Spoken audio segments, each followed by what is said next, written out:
ಆಕಾಶವಾಣಿ ಕಲಬುರಗಿ. ಜೊತೆ ಜೊತೆಯಲಿ ಬಾನುಲಿಯ ಜೊತೆಯಲಿ ಜೊತೆ ಜೊತೆಯಲಿ ಫೋನ್ ಆಧಾರಿತ ವಿಶೇಷ ಸಂವಾದ ಕಾರ್ಯಕ್ರಮ.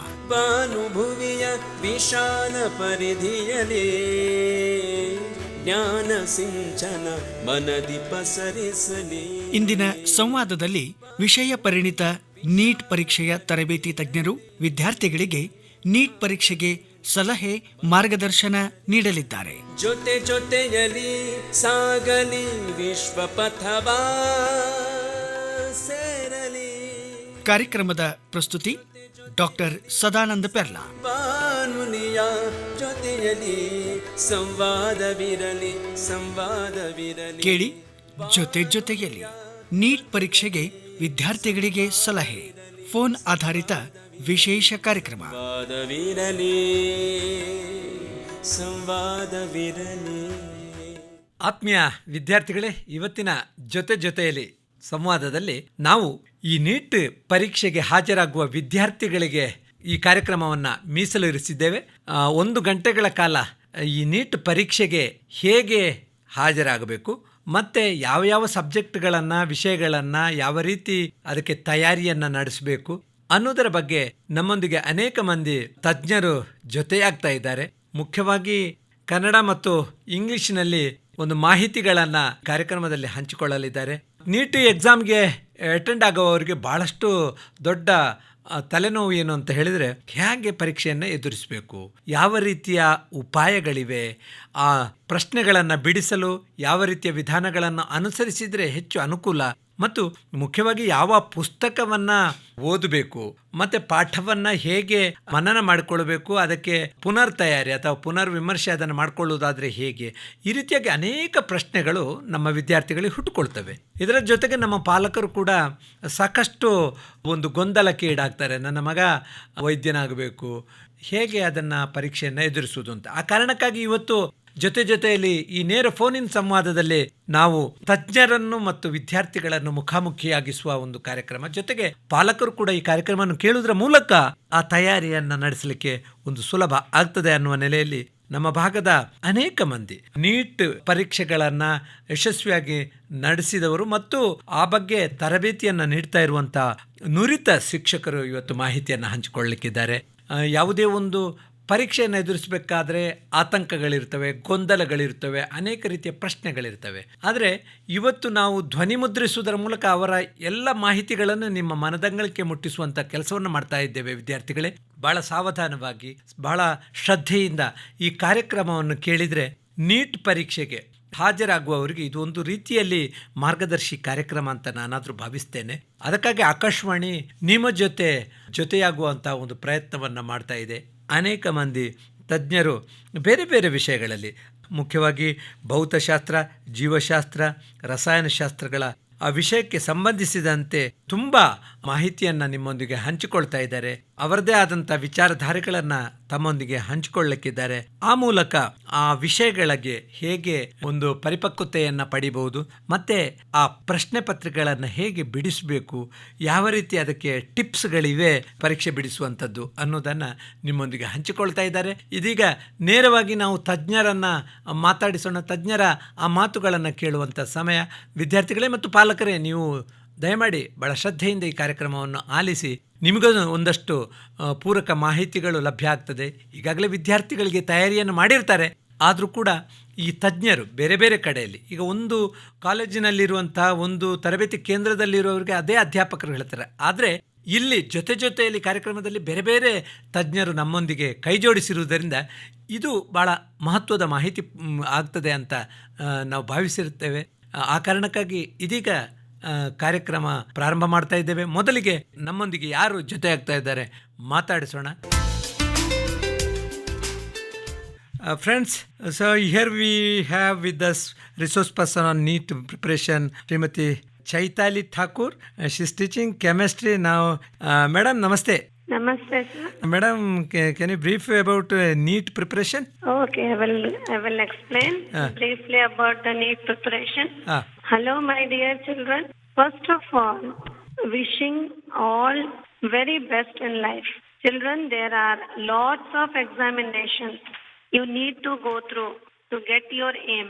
Successes and losses come and go, but your dedication and hard work will always lead you towards the step ahead. You are the person who can change the world.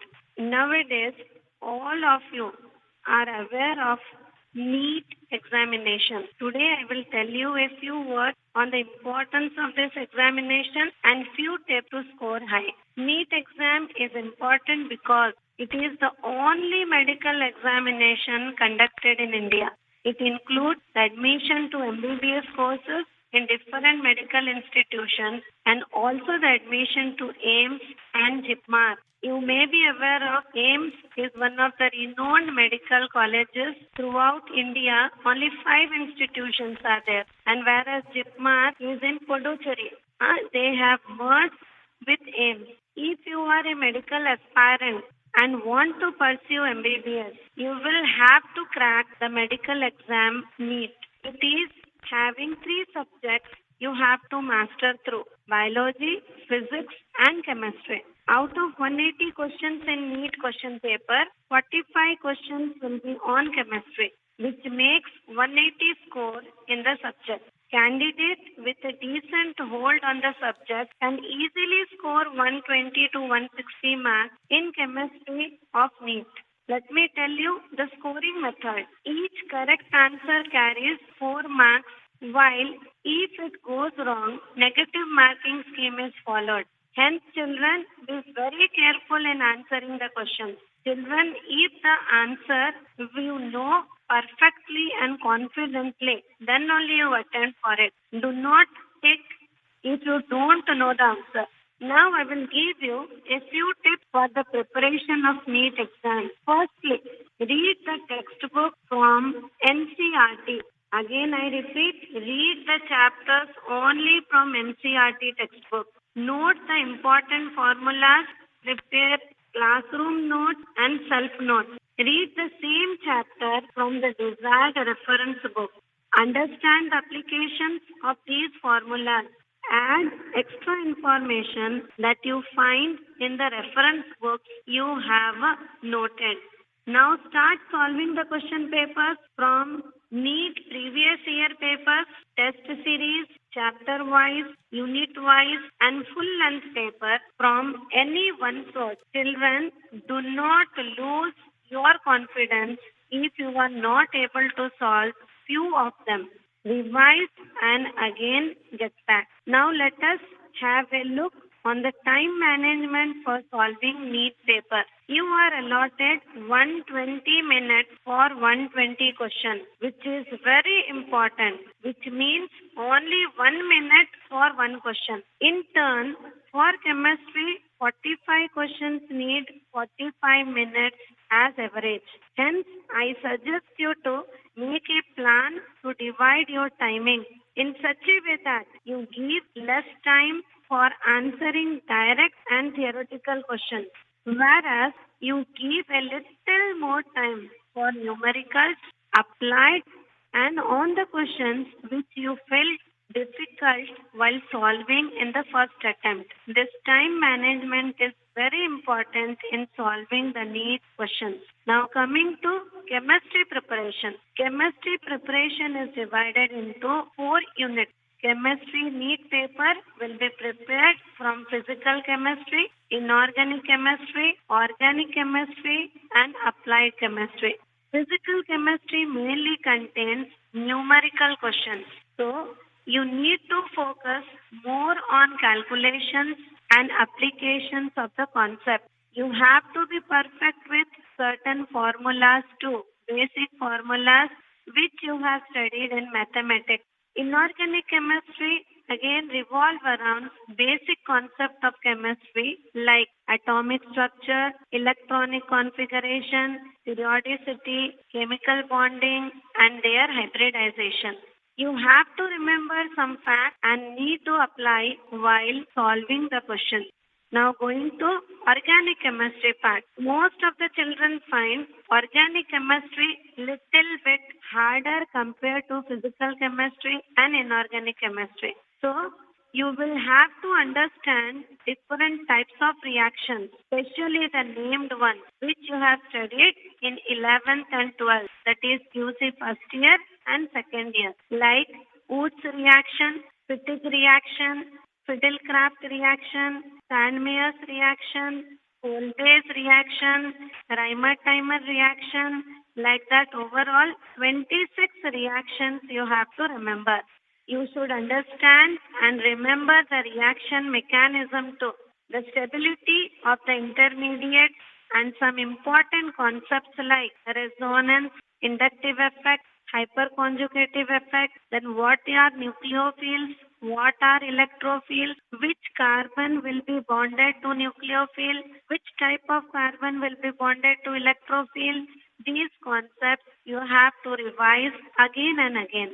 Then coming to the fourth part, applied chemistry. It is based on general subject knowledge, application and skill. Here, before answering any question, think twice, solve again, recheck before the final attempt. Because if you go wrong in this part, you will not get a second chance to recorrect. The most important part of NEET preparation is revision strategy. Children, you should make the strategy for NEET revision along with your board exam preparation, which is important. Without revision, it is very difficult to retain key concepts of chemistry. So for revision, I advise you to divide it into daily basis target. Attempt every day 50 to 60 questions during the revision of any chapter. So NEET preparation needs equally PUC first year and second year.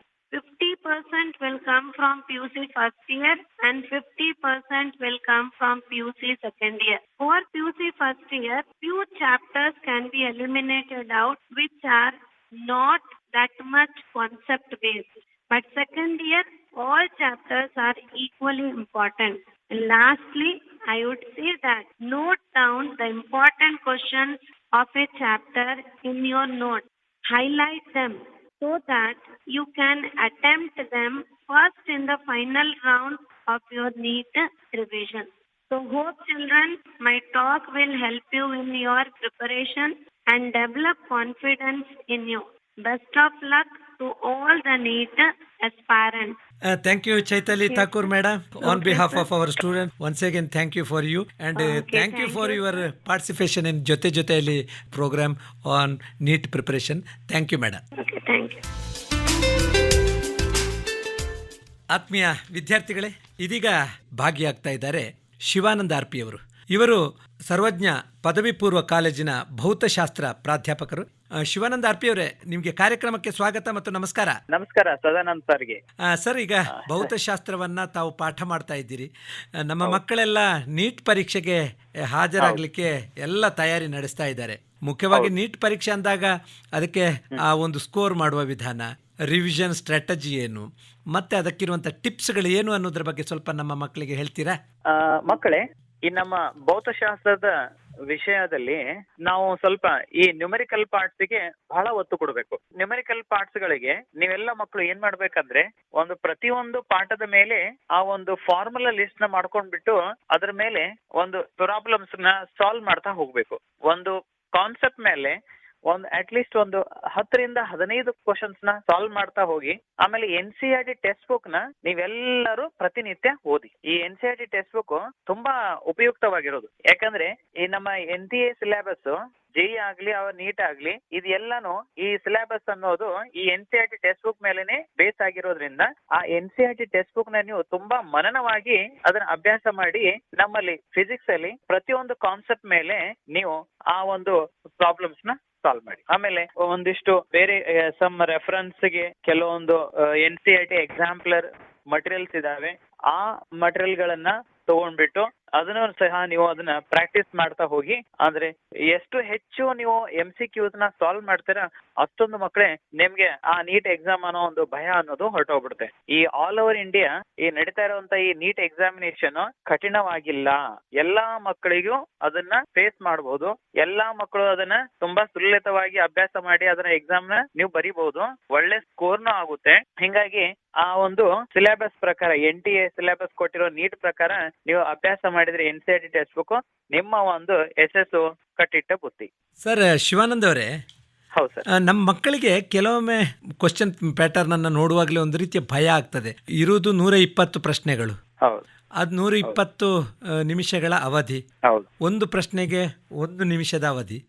ಇಂಥ ಸಂದರ್ಭದಲ್ಲಿ ಅವರು ಹೇಗೆ ತಿಳಿದದ್ದನ್ನು ಮೊದಲು ಬರಿಬೇಕಾ, ಹೇಗೆ ಯಾವ ರೀತಿಯ tips ಹೇಳ್ತೀರಿ sir? ಈ ನಮ್ಮ ನೀಟ್ ಎಕ್ಸಾಮ್ ದಲ್ಲಿ ಆ ಒಂದು ಈ ಸರ ಹೊಸ ಒಂದು ಪ್ಯಾಟರ್ನ್ ಪ್ರಕಾರ ಹೇಳ್ಬೇಕಂದ್ರೆ ಈ part A and part B ಅಂತ ಮಾಡಿರೋದ್ರಿಂದ ನಿಮಗೆ ಚಾಯ್ಸ್ ಆಫ್ ಕ್ವಶನ್ಸ್ ಸಿಗ್ತಾ ಇದೆ. ಪಾರ್ಟ್ ಬಿ ದಲ್ಲಿ ಎಲ್ಲಾ ಕ್ವಶನ್ ಗಳಿಗೂ 1 ನಿಮಿಷ ಇರೋದು ಸರ್. ನೀವು ಕೆಲವೊಂದು ಕ್ವಶನ್ಗಳು 1 ನಿಮಿಷದ ಒಳಗಡೆನೂ ಆನ್ಸರ್ ಮಾಡಬಹುದು, ಅಷ್ಟು ಸುಲಭವಾಗಿರ್ತವೆ. ಹೀಗಾಗಿ ನೀವು ಏನ್ ಮಾಡ್ಬೇಕಂದ್ರೆ ಮಕ್ಕಳು ನಿಮ್ಗೆ ಕಾನ್ಫಿಡೆನ್ಸ್ ಇರುವಂತಹ ಪ್ರಶ್ನೆಗಳನ್ನ ಮೊದಲು ಸರಿಯಾಗಿ ಉತ್ತರ ಬರ್ದ್ಬಿಡಿ. ಆ ಬರ್ದಾದ್ಮೇಲೆ ಸೆಕೆಂಡ್ ರೌಂಡ್ ಅಲ್ಲಿ ಎಲ್ಲಿ ಒಂದಿಷ್ಟು ನಮ್ಮಲ್ಲಿ ಒಂದು ಪ್ರಶ್ನೆಗಳು ನಿಮ್ಗೆ ಕಾಡ್ತಾ ಇರ್ತಾವಲ್ಲ, ಅವು ಪ್ರಶ್ನೆಗಳನ್ನ ಸ್ವಲ್ಪ ಪ್ರಯತ್ನ ಮಾಡಿ. ಬರ್ದೇ ಇದ್ರೆ ಬಿಟ್ಬಿಡಿ, ರಾಂಗ್ ಆನ್ಸರ್ ಮಾಡಕ್ ಹೋಗ್ಬೇಡಿ, ಯಾಕಂದ್ರೆ ನೆಗೆಟಿವ್ ಮಾರ್ಕಿಂಗ್ ಇರುತ್ತೆ. ಹಿಂಗೆ 1 ನಿಮಿಷದಲ್ಲಿ ನೀವು ಸುಲಭವಾಗಿ ಆನ್ಸರ್ ಮಾಡುವಂತ ಕ್ವಶನ್ಸ್ ಇರ್ತವೆ. ಇದ್ರ ಬಗ್ಗೆ ಯಾವ್ದೋ ಆತಂಕ ಇರಬಾರ್ದು ಮಕ್ಕಳಿಗೆ. ಶಿವಾನಂದ್ ಅವರೇ, ಈಗ ರಿವಿಷನ್ ಸ್ಟ್ರಾಟಜಿ ಏನಂತ ಹೇಳ್ತೀರಿ, ಹೇಗೆ ಅಂತ? ಈ ರಿವಿಷನ್ ಸ್ಟ್ರಾಟಜಿ ಅಂದ್ರೆ ಇವಾಗ ಈ ಒಂದು ಡಿಸೆಂಬರ್, ಈ ಜನವರಿ 15th ವರೆಗೆ ಎಲ್ಲಾ ಸಿಲೆಬಸ್ ಕವರ್ ಆಗಿಬಿಡುತ್ತೆ. ಇದಾದ್ಮೇಲೆ ನಾನು ಹೇಳೋದು, ನೀವೆಲ್ಲ ಈ ಒಂದು ನೀಟ್ ನೀವೇ ಒಂದು ರಿವಿಷನ್ ಒಂದಿಷ್ಟು ಪಾಠಗಳನ್ನ ಇಂತಿಷ್ಟು ದಿನಗಳಂತೆ ಪ್ರಿಪೇರ್ ಮಾಡೋದಕ್ಕೆ ಮಾಡ್ಕೊಂಡು ಟೈಮ್ ನ ಫಿಕ್ಸ್ ಮಾಡ್ಕೊಂಡು ನೀವು ಪ್ರತಿ ಒಂದೊಂದು ಕಾನ್ಸೆಪ್ಟ್ ನ ಟಾಪಿಕ್ ಸಾಲ್ವ್ ಮಾಡಿ ರಿವಿಷನ್ ಮಾಡ್ಕೊಂಡ್ರೆ ತುಂಬಾ ಈಸಿ ಆಗ್ಬಿಡುತ್ತೆ. ರಿವಿಷನ್ ಅನ್ನೋದು ಬೇಕೇ ಬೇಕು ಸರ್. ಇದಕ್ಕೆ ರೆಫರೆನ್ಸ್ ಬುಕ್ಸ್ ಏನಾದ್ರು, ವಿಶೇಷ ಬುಕ್ಸ್ ಏನಾದ್ರು ಇದೆನಾ sir? NCERT text book best. ಅದನ್ನ ಬಿಟ್ಟು ನಾನು ಬೇರೆ ಯಾವ್ದು ಹೇಳಕ್ಕೆ ಹೋಗಲ್ಲ. ಯಾಕಂದ್ರೆ ಮಾರ್ಕೆಟ್ ದಲ್ಲಿ ಸುಮಾರು ಮೆಟೀರಿಯಲ್ ಗಳಿದಾವೆ. ಮಕ್ಳು ಎಲ್ಲ ಕನ್ಫ್ಯೂಷನ್ ಮಾಡ್ಕೊಂಡ್ಬಿಡ್ತಾರೆ. ನಮ್ಮ NCERT ಸಿಲೆಬಸ್ ಏನ್ ಮಾಡಿದಾರಲ್ಲ ಅದೊಂದು ಬೆಸ್ಟ್ ಸರ್. ಆ ಬುಕ್ ನೇ ರೆಫರ್ ಮಾಡಿ ಅಂತ ನನ್ನ ಮಕ್ಕಳಿಗೆ ತಿಳಿಸ್ಪಡಿಸುತ್ತೇನೆ ಸರ್. ಈಗ ಜೀವಶಾಸ್ತ್ರ ಇದೆ, ರಸಾಯನಶಾಸ್ತ್ರ ಇದೆ, ಭೌತಶಾಸ್ತ್ರ ಇದೆ. ನೀವು ಭೌತಶಾಸ್ತ್ರದ ಪ್ರಾಧ್ಯಾಪಕರು. ಭೌತಶಾಸ್ತ್ರದಲ್ಲಿ ಹೆಚ್ಚು ಸ್ಕೋರ್ ಮಾಡ್ಲಿಕ್ಕೆ ಅವಕಾಶ ಇದೆನಾ, ಹೇಗೆ ಅಂತ? ಇದೆ ಸರ್, ಖಂಡಿತವಾಗಿಯೂ ಇದೆ ಸರ್. ನಾವು ನೋಡಿದ ಹಾಗೆ ಮಕ್ಕಳು ನಾವು ಸ್ಕೋರ್ ನೋಡ್ತಾ ಇರ್ತೇವಿ. ಅವ್ರಿಗೆ ಔಟ್ ಆಫ್ ಔಟ್ ತಗೊಂಡಿದ್ದಾರೆ.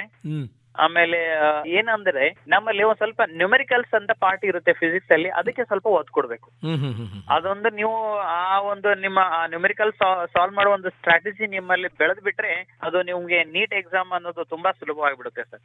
ಕೊನೆಯದಾಗಿ ನಮ್ಮ ಮಕ್ಕಳಿಗೆ ಯಾವ ರೀತಿ ತಯಾರು ಮಾಡ್ಲಿಕ್ಕೆ ನೀವು ಸಲಹೆ ಕೊಡ್ತೀರಿ? ಮಕ್ಕಳೇ, ಇನ್ನೂ ಸಮಯ ಇದೆ, ಅವಕಾಶ ಇದೆ ನಿಮ್ಗೆ. ಇರೋ ಸಮಯದಲ್ಲಿ ಸರಿಯಾದ ಒಂದು ಒಂದು ಟೈಮ್ ಟೇಬಲ್ ನ ಮ್ಯಾನೇಜ್ಮೆಂಟ್ ನ ಮಾಡ್ಕೊಂಡು ತುಂಬಾ ಚೆನ್ನಾಗಿ ಪ್ರಿಪರೇಷನ್ ಮಾಡಬಹುದು ನೀವು. ಇತ್ತೀಚಿನ ಒಂದು 2-3 ವರ್ಷಗಳಿಂದ ನಾವು ನೋಡ್ತಾ ಇದೀವಿ, NTA ಎಕ್ಸಾಮ್ ತುಂಬಾ ಸುಲಭವಾಗಿದೆ, ಅದು ಕಠಿಣ ಇಲ್ಲ.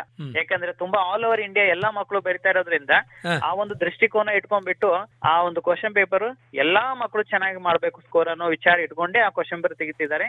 ಹಿಂಗಾಗಿ ನೀವು ತುಂಬಾ ಚೆನ್ನಾಗಿ ಪ್ರಿಪೇರ್ ಮಾಡಿ ನಿಮ್ಮ ಒಂದೇ ಎಕ್ಸಾಮ್ ಸ್ಲಾಟ್ ಅಲ್ಲಿನೇ ನೀವು ಒಳ್ಳೆ ಸ್ಕೋರ್ ನ ಮಾಡ್ಕೊಂಡು ಬರ್ಬೋದು. ತುಂಬಾ ಒಳ್ಳೇದು ಶಿವಾನಂದ್ ಅವರೇ. ಭೌತಶಾಸ್ತ್ರ ಕೂಡ ಒಂದು ಪ್ರಮುಖ ಪ್ರಶ್ನೆ ಪತ್ರಿಕೆ ನೀಟ್ ಎಕ್ಸಾಮ್ ನಲ್ಲಿ. ಅದನ್ನ ಹೇಗೆ ಸ್ಕೋರ್ ಮಾಡಬಹುದು ಮತ್ತೆ ಯಾವ ರೀತಿ ರಿವಿಷನ್ ಮಾಡಬೇಕು ಅನ್ನೋದ್ರ ಬಗ್ಗೆ ನಮ್ಮ ಮಕ್ಕಳಿಗೆ ಜೊತೆಯಲ್ಲಿ ತಾವು ಮಾಹಿತಿಯನ್ನು ನೀಡಿದಿರಿ ಸರ್. ನಿಮಗೆ ನಮ್ಮೆಲ್ಲ ಕೇಳುಗರ ಪರವಾಗಿ ಹೃತ್ಪೂರ್ವಕ ವಂದನೆಗಳು, ಧನ್ಯವಾದ. ಧನ್ಯವಾದಗಳು. ಆತ್ಮೀಯ ಕೇಳುಗರೆ, ನಮ್ಮೊಡನಿದ್ದಾರೆ ಕಲಬುರಗಿಯ ದಿಶಾ PU ಕಾಲೇಜಿನ ಜೀವಶಾಸ್ತ್ರದ ಉಪನ್ಯಾಸಕರಾಗಿರ್ತಕ್ಕಂಥ ಪ್ರವೀಣ್ ರೆಡ್ಡಿ ಅವರು ಕೂಡ ಈ ಒಂದು ಮಕ್ಕಳು ಹೇಗೆ ನೀಟ್ ಪರೀಕ್ಷೆಗೆ ತಯಾರಿಯನ್ನು ನಡೆಸಬೇಕು ಅನ್ನೋದ್ರ ಬಗ್ಗೆ ಮಾಹಿತಿ ನೀಡಲು ಜೊತೆಯಾಗಿದ್ದಾರೆ. ಸರ್, ನಿಮಗೆ ನಮಸ್ಕಾರ ಮತ್ತು ಸ್ವಾಗತ. ಧನ್ಯವಾದ ಸರ್. ಧನ್ಯವಾದ ಸರ್. ಈಗ ಮಕ್ಕಳೆಲ್ಲ ನೀಟ್ ಪರೀಕ್ಷೆಗೆ ತಯಾರಿಯನ್ನು ನಡೆಸ್ತಾ ಇದ್ದಾರೆ.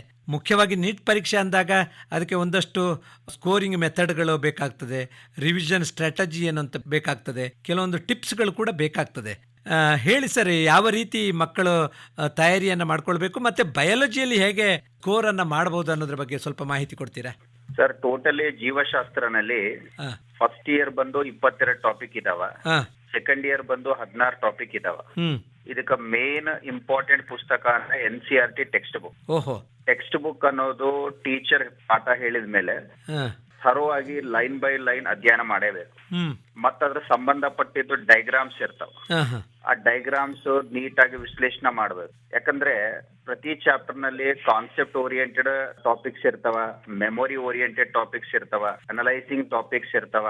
ಇವೆಲ್ಲ ಟಾಪಿಕ್ಸ್ ಅನ್ನೋದು ನೀಟಾಗಿ ಓದಿ ಹಾ, ಪ್ರತಿ ಚಾಪ್ಟರ್ ಹಿಂದ್ಗಡೆ ಹಾ, ಎಕ್ಸಾಂಪ್ಲರ್ ಅಂತ ಒಂದ್ ಇರ್ತದೆ. ಹಾ, ಹಾ. ಅವು ಕ್ವಶನ್ ಎಲ್ಲ ಸಾಲ್ವ್ ಮಾಡ್ಕೋಬೇಕು. ಹ್ಮ್ ಮತ್ತೆ ಪ್ರತಿ ಚಾಪ್ಟರ್ಗೆ ಮಿನಿಮಮ್ 200 MCQ ಕ್ವಶನ್ಸ್ ಅನ್ನೋದು ಡಿಫರೆಂಟ್ ಲೆವೆಲ್ಸ್ ನಲ್ಲಿ ಕಂಪಲ್ಸರಿ ಆ ಒಂದು ಕ್ಯಾಂಡಿಡೇಟ್ ಅನ್ನೋದು ಪ್ರಾಕ್ಟೀಸ್ ಮಾಡೇಬೇಕು. ಹ್ಮ್ ಮಾಡಿದ್ರೆ ಅವರಿಗೆ ಕ್ವಶನ್ ಅನ್ನೋದು ನೀಟ್ ಲೆವೆಲ್ ನಲ್ಲಿ ಹೆಂಗ್ ಕೇಳ್ತಾರ ಅನ್ನೋದು ಅವ್ರಿಗೆ ಒಂದು ಸ್ವಲ್ಪ ಸರಳ ಆಗ್ಬಿಡ್ತದೆ. ಹಾ, ಮತ್ತ ಆ ಒಂದು ಕ್ವಶನ್ ನಲ್ಲಿ 4 ಆಪ್ಷನ್ಸ್ ಹೆಂಗನ ಕೊಟ್ಟಿರ್ತಾರೆ, MCQ ಅಂತ ಹೇಳ್ತೀವಿ ನಾವು. ಅದ್ರಲ್ಲಿ ಒಂದು ಉತ್ತರ ಕರೆಕ್ಟ್ ಇರ್ತದೆ. ಯಾಕೆ ಕರೆಕ್ಟ್ ಇದೆ ಅಂತಂದು ರೀಸನ್ ಅವರು ಗೊತ್ತು ಮಾಡ್ಕೋಬೇಕು. ಗೊತ್ತಿಲ್ಲ ಅಂದ್ರೆ ಅವ್ರು ಒಂದು ಉಪನ್ಯಾಸಕರು ಇರ್ತಾರೆ ಪ್ರತಿ ಕಾಲೇಜ್ ನಲ್ಲಿ, ಕಂಪಲ್ಸರಿ ಹೋಗಿ ಡೌಟ್ ಕ್ಲಾರಿಫೈ ಮಾಡ್ಕೊನೇಬೇಕು. ಹ್ಮ್ ಇನ್ನ 3 ಆಪ್ಷನ್ಸ್ ಯಾಕೆ ಇನ್ಕರೆಕ್ಟ್ ಇದಾವ ಅಂತನೂ ಅದನ್ನು ಅವರು ತಯಾರಿ ಮಾಡಬೇಕು. ಯಾಕಂದ್ರೆ 3 ಇನ್ಕರೆಕ್ಟ್ ಯಾಕೆ ಇದಾವಂತ ಗೊತ್ತಾಯ್ತು ಅಂದ್ರೆ ಅದ್ರ ಮೇಲೆ 3 ಕ್ವಶನ್ ಫ್ರೇಮ್ ಮಾಡಿ ಅದಕ್ಕೆ ಆನ್ಸರ್ ನಾವು ಸೀದಾನು ಐಡೆಂಟಿಫೈ ಮಾಡ್ಕೋಬಹುದು. ಓಹೋ. ಸೊ ಇಲ್ಲಿ ಪ್ರತಿ ಸ್ಟೂಡೆಂಟ್ ಏನ್ ಮಾಡ್ತಾ ಇದಾರೆ, ನಂದು ಒಂದು 14 ಇಯರ್ಸ್ ಆಫ್ ಎಕ್ಸ್ಪೀರಿಯನ್ಸ್ ಇದೆ. ಹಾ. ಹಲವಾರು ಪ್ರೈವೇಟ್ ಬುಕ್ಸ್, ಪ್ರೈವೇಟ್ ಪಬ್ಲಿಷರ್ಸ್ ಅನ್ನೋದು ಓದ್ತಾ ಇದ್ದಾರೆ. ಹ್ಮ್ ನಮ್ ಗವರ್ಮೆಂಟ್ ಸರ್ಟಿಫೈಡ್ ಟೆಕ್ಸ್ಟ್ ಬುಕ್ ಬಿಟ್ಟು ಬೇರೆ ಬೇರೆ ಒಂದು ಪಬ್ಲಿಷರ್ಸ್ ಓದಿ ಅನವಶ್ಯಕವಾಗಿ ಒಂದು ಗೊಂದಲ ಅನ್ನೋದು ಒಂದು ರೆಡಿ ಮಾಡ್ಕೋತಾ ಇದ್ದಾರೆ ಹುಡುಗರು. ನಾನು ದಯವಿಟ್ಟು ಎಲ್ಲಾ ಸ್ಟೂಡೆಂಟ್ಸ್ಗೆ ನಮ್ ಕಾಲೇಜ್ ಪರವಾಗಿಂದ ಒಂದು ರಿಕ್ವೆಸ್ಟ್ ಏನಂದ್ರೆ, text book NCERT text book, government prescribed text book, ಅದು more than enough for the NEET preparation. ಓಹೋ. ನಿಮ್ ಟೀಚರ್ಸ್ ಯಾರಿದಾರ, ನಿಮ್ಗೆ ಯಾರು ಪಾಠ ಮಾಡ್ತಾ ಇದ್ದಾರ, ಅವರು NCERT ಕರೆಕ್ಟ್ ಫಾಲೋ ಮಾಡ್ತಾ ಇದ್ದಾರ ಅಂದ್ರೆ ನೀವು ಪ್ರತಿ ಚಾಪ್ಟರ್ ಹಿಂದ್ಗಡೆ ಒಂದು 200 ಕ್ವಶನ್ಸ್ ಅನ್ನೋದು ಪ್ರಾಕ್ಟೀಸ್ ಮಾಡ್ಕೊಂಡಿದ್ರೆ ಮತ್ತ ಅದ್ರ ಮೇಲೆ ಟೆಸ್ಟ್ ಅನ್ನೋದು ಬಿಡಿಸಬೇಕು ನಾವು. ಯಾಕಂದ್ರೆ ಪ್ರತಿ ಸ್ಟೂಡೆಂಟ್ ಗೆ ಎಕ್ಸಾಮ್ ಫೋಬಿಯಾ ಅನ್ನೋದು ಒಂದು ಇದ್ದೇ ಇರ್ತದೆ ಸಹಜ. ಆ ಫೋಬಿಯಾನು ತೆಗೆದು ಫಿಲ್ಲಿಕ್ ಮಾಡ್ಬೇಕು ಅವ್ರಿಗೆ. ಅಂದ್ರೆ ಒಂದು ಲವಿಂಗ್ ಟುವರ್ಡ್ ದಿ ಎಕ್ಸಾಮ್ ಮಾಡಿದ್ರೆ ಅವ್ರ ಕಾನ್ಫಿಡೆನ್ಸ್ ಅನ್ನೋದು ಬೂಸ್ಟ್ ಆಗ್ಬಿಡ್ತದೆ. ಈ ತರ ಸೀರೀಸ್ ಆಫ್ ಟೆಸ್ಟ್ ಕಂಡಕ್ಟ್ ಮಾಡಿಸ್ಕೋಬೇಕು, ಮತ್ತೆ ಸೆಲ್ಫ್ ಟೆಸ್ಟ್ ಮಾಡ್ಕೋಬೇಕು. ಅದರಿಂದ ಕಾನ್ಫಿಡೆನ್ಸ್ ಅನ್ನೋದು ಬೂಸ್ಟ್ ಆಗ್ತದೆ. ಇದು ಒಂದು ವೇ ಆಫ್ ಪ್ರಿಪರೇಷನ್. ಎರಡನೇದು, ಈಗ ನಾವು ಕಳೆದು ಒಂದು 4-5 ವರ್ಷದಿಂದ ನೋಡ್ತಾ ಇದೀವಿ, ಬಿಫೋರ್ ನೀಟ್ ಎಕ್ಸಾಮ್ ಒಂದು 2 or 3 months ಬಿಫೋರೇ ಒಂದು ಬ್ಲೂ ಪ್ರಿಂಟ್ ಅನ್ನೋದು ರಿಲೀಸ್ ಮಾಡ್ತಾ ಇದ್ದಾರೆ. ಅಂದ್ರೆ ಈಗ 22 ಚಾಪ್ಟರ್ಸ್ ಅಂತ ನಾ ಹೇಳೀನಿ. ಆ 22 ಚಾಪ್ಟರ್ಸ್ ನಲ್ಲಿ ಮಿನಿಮಮ್ ಒಂದು 12 ಚಾಪ್ಟರ್ಸ್ ಅನ್ನೋದು ಮೋರ್ ವೆಯ್ಟೇಜ್ ಚಾಪ್ಟರ್ಸ್ ಇದಾವ. ಉದಾಹರಣೆಗೆ morphology in flowering plants, animal Kingdom, photosynthesis in higher plants, digestion and it's absorption. ಈ ತರ ಒಂದು 12 ಚಾಪ್ಟರ್ ಮೋರ್ ವೆಯ್ಟೇಜ್ ಇರ್ತಾವ. ಫಸ್ಟ್ ಅದಕ್ಕೆ ಗಮನ ಕೊಡ್ಬೇಕು. ಆಮೇಲೆ ಲೆಸ್ ವೆಯ್ಟೇಜ್ ಚಾಪ್ಟರ್ಸ್ ನೋಡ್ಕೋಬೇಕು. ಈ ತರ ಒಂದು ಸ್ಮಾರ್ಟ್ ಪ್ರಿಪರೇಷನ್ ಅನ್ನೋದು ಮಾಡ್ಕೋಬೇಕು. ಈ ಸ್ಮಾರ್ಟ್ ಪ್ರಿಪರೇಷನ್ ಯಾವಾಗ ಮಾಡ್ಕೋತಾರ ಅಂತಂದ್ರೆ, ಕಂಪಲ್ಸರಿ ಪ್ರೀವಿಯಸ್ ನೀಟ್ ಪೇಪರ್ಸ್ ಅನ್ನೋದು ಅವರು ಗೋತ್ರೋ ಮಾಡೇಬೇಕು. ಅಂದ್ರೆ ಇಲ್ಲಿ ರಫ್ ವೇ ಇಂದ ಪ್ರಿಪರೇಷನ್ ಮಾಡಬಾರ್ದು. ಅದ್ರ ಗೈಡೆನ್ಸ್ ಅವ್ರಿಗೆ ಸಿಗ್ಲಿಲ್ಲ ಅಂತಂದ್ರೆ ಅವ್ರ ಕನ್ಸರ್ನ್ ಟೀಚರ್ಗೆ ಅಪ್ರೋಚ್ ಮಾಡ್ಕೋಬೇಕು. ಅವ್ರು ಒಂದು ಕರೆಕ್ಟ್ ಗೈಡೆನ್ಸ್ ಮಾಡಿದ್ಮೇಲೆ ಆ ವೇನಲ್ಲಿ ಇವ್ರು ಪ್ರಿಪರೇಷನ್ ಮಾಡ್ಕೊಂಡ್ರೆ ಖಂಡಿತವಾಗಿ ಅವ್ರ ಗುರಿ ಅನ್ನೋದು ಅವ್ರು ಮುಟ್ತಾರ. ಇದು ಸೆಕೆಂಡ್. ಥರ್ಡ್, ಈಗ ಜೀವಶಾಸ್ತ್ರ ಅನ್ನೋದು ಟೋಟಲ್ಲಿ 90 ಕ್ವಶನ್ ಇರ್ತಾವ. ಪ್ರತಿ ಕ್ವಶನ್ಗೆ 4 ಅಂಕ, 4 ಮಾರ್ಕ್ಸ್ ಅಂತ ಹೇಳ್ತೀವಿ. ನೆಗೆಟಿವ್ ಮಾರ್ಕಿಂಗ್ ಇರ್ತದ. 45 ಬಾಟ್ನಿ, 45 ಝುವಾಲಜಿ ಅನ್ನೋದು ಇರ್ತಾವ. ಈಗ ಈ 90 ಕ್ವಶನ್ಸ್ಗೆ ಅವ್ರು ಕರೆಕ್ಟ್ ಆಗಿ ಪ್ರಿಪರೇಷನ್ ಮಾಡ್ಕೊಂಡ್ರೆ 80 to 85 ಈಸಿಲಿ ಸಾಲ್ವ್ ಮಾಡ್ಬೋದು. ಮತ್ತೆ 80 to 85 ಅಂದ್ರೆ ಮಿನಿಮಮ್ 340 ಮಾರ್ಕ್ಸ್. ಈಗ ನಮ್ ಗುಲ್ಬರ್ಗಾ ಭಾಗದಾಗ ಸ್ವಲ್ಪ ಮ್ಯಾಥಮೆಟಿಕ್ಸ್ ಅಂದ್ರೆ ಎದಿ ಹೊಡ್ಕೋತಾರ. ಹೌದು, ಬಹಳ ಭಯ ಇದೆ. ಮತ್ ಅದರದ್ದು ಸೇಮ್ ಸಿಸ್ಟರ್ ಸಬ್ಜೆಕ್ಟ್ ಅನ್ನೋದು ಫಿಸಿಕ್ಸ್. ಫಿಸಿಕ್ಸ್ ನಲ್ಲಿ 45 ಕ್ವಶನ್ಸ್ ಏನ್ ಬರ್ತಾವ, ಮಿನಿಮಮ್ 38-40 ಕ್ವಶನ್ ನ್ಯೂಮರಿಕಲ್ ಬೇಸ್ಡ್ ಇರ್ತಾವ. ಸೊ ಅಲ್ಲಿ ಅವ್ರು ಒಂದು 20 to 25 ಕ್ವಶನ್ಸ್ ಕರೆಕ್ಟ್ ಆಗಿ ಸಾಲ್ವ್ ಮಾಡಿದ್ರೆ ಅಲ್ಲಿ ಒಂದು 100 ಅಂಕ ಅನ್ನೋದು ಬರಬಹುದು. ಕೆಮಿಸ್ಟ್ರಿನಲ್ಲಿ inorganic chemistry, organic chemistry, physical chemistry ಇರ್ತದೆ. ಬಹಳಷ್ಟು ಹುಡುಗರು ಇನ್ಆರ್ಗಾನಿಕ್, ಆರ್ಗಾನಿಕ್ ಅಟೆಂಡ್ ಮಾಡೇ ಬಿಡ್ತಾರ. ಅಲ್ಲಿ ಅವ್ರು ತೊಂದರೆ ಬರೋದು ಫಿಸಿಕಲ್ ಕೆಮಿಸ್ಟ್ರಿ. ಸೊ ನಾನು ಎಲ್ಲಾ ಹುಡುಗರಿಗೆ ನನ್ನ ಸಬ್ಜೆಕ್ಟ್ ಆಗ್ಲಿ ಇನ್ನ 2 ಸಬ್ಜೆಕ್ಟ್ ಆಗ್ಲಿ, ಯಾಕಂದ್ರೆ ನೀಟ್ ಅನ್ನೋದು ಜೀವಶಾಸ್ತ್ರ ಮಾತ್ರನೇ ಅಲ್ಲ. ಹೌದು. ಜೀವಶಾಸ್ತ್ರ ಅನ್ನೋದು ಮೋರ್ ಅಧ್ಯಯನ ಮಾಡಿ ಅದರಿಂದ ನೀವು ಅಂಕೆಯನ್ನು ಪಡಿಬಹುದು. ಬಟ್ ಡಿಸೈಡಿಂಗ್ ಫ್ಯಾಕ್ಟರ್ ಬಂದು ಫಿಸಿಕ್ಸ್ ಆಗ್ತದೆ. ಡಿಸೈಡಿಂಗ್ ಫ್ಯಾಕ್ಟರ್ ಬಂದು ಫಿಸಿಕ್ಸ್ ಆಗ್ತದೆ. ಯಾಕಂದ್ರೆ ಇಲ್ಲಿ 320 340 ಸ್ಕೋರ್ ಮಾಡ್ಕೊಂಡು ಅಲ್ಲಿ ಫಿಸಿಕ್ಸ್ ನಲ್ಲಿ ಒಂದು 100, ಆ ಕಡೆ ಒಂದು 120ಗೆ ಒಂದು 100 ತಗೊಂಡ್ಬಿಟ್ರೆ GM ಕ್ಯಾಟಗಿರಿನಲ್ಲಿ ಆ ಹುಡುಗ ಅನ್ನೋದು ಮೆಡಿಕಲ್ ಸೀಟ್ ತಗೋಬಹುದು. ಹೌದು. ಸೊ ಎಲ್ಲಾ ಸ್ಟೂಡೆಂಟ್ಸ್ಗೆ ನಾ ರಿಕ್ವೆಸ್ಟ್ ಮಾಡೋದು ಏನಂದ್ರೆ, ಪ್ರತಿ ಚಾಪ್ಟರ್ ಆಗೋ ಹೊತ್ತಿಗೆ ಬಿಫೋರ್ ಆ ಟಾಪಿಕ್ ಆರ್ ಚಾಪ್ಟರ್ ಬಿಗಿನ್ ಮಾಡೋ ಹೊತ್ತಿಗೆ ನೀವು ಓದ್ಕೊಂಡು ಕ್ಲಾಸಿಗೆ ಹೋಗ್ರಿ. ಟೀಚರ್ ಪಾಠ ಮಾಡೋ ಹೊತ್ತಿಗೆ ನಿಮ್ಗೆ ಸರಳ ಆಗ್ತದೆ. ಮತ್ತೆ ಟೀಚರ್ ಎಕ್ಸ್ಪ್ಲೇನ್ ಮಾಡೋ ಹೊತ್ತಿಗೂ ನಿಮ್ಗೆ ಡೌಟ್ಸ್ ಜನರೇಟ್ ಆಗ್ತಾವ. A student must be A doubt master. 100%. ಆ ಡೌಟ್ ಅನ್ನೋದು ಕ್ಲಾರಿಫೈ ಮಾಡ್ಕೊಂಡ್ರೆ 100% ನಿಮ್ಗೆ ಕಾನ್ಸೆಪ್ಟ್ ಅಂಡರ್ಸ್ಟ್ಯಾಂಡ್ ಆಗ್ತದೆ.